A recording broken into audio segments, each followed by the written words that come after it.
பாராளுமன்றத்தில் நிறைவேற்றப்பட்டது. நிறைவேற்றப்பட்ட நிதிநிலை அறிக்கையில் தமிழ்நாட்டுக்கான தமிழக முதல்வர் கேட்டிருந்த எந்த கோரிக்கையும் நிறைவேற்றப்படவில்லை.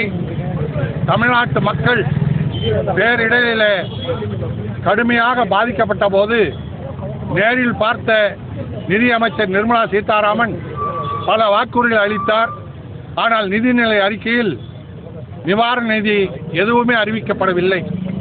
அதேபோல கோவை மதுரை மெட்ரோ ரயில் திட்டம் வரும் என்று அறிவிக்கப்பட்டது முதலிலே. ஆனால் அதற்கான நிதியோ திட்டங்களோ காலமோ எதையுமே நிதிநிலை அறிக்கையில் அறிவிக்கப்படவில்லை.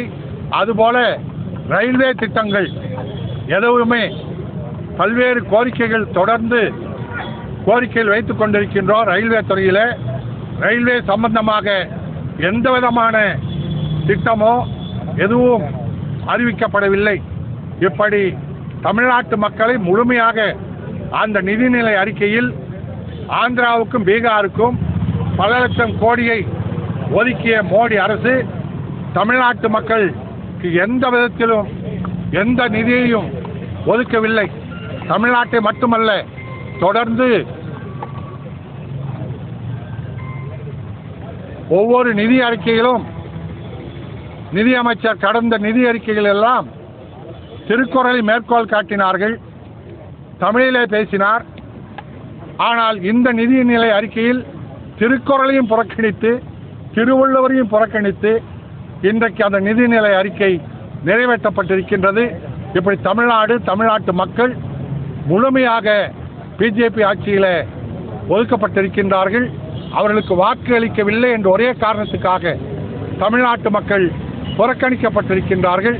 ஆனால் தமிழ்நாட்டு மக்கள் இந்திய ஒன்றியத்துக்கு வரியாக ஜிஎஸ்டியாக வருமான வரியில பல்வேறு வகையில் இந்தியாவில் 2வது மாநிலமாக வரிகளை செலுத்திக் கொண்டிருக்கின்றோம்.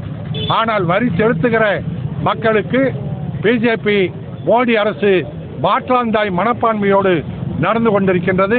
அதை கண்டித்து இன்னைக்கு அனைத்து கட்சியின் சார்பில் இந்த ஆர்ப்பாட்டத்தை நடத்தி கொண்டிருக்கின்றோம்.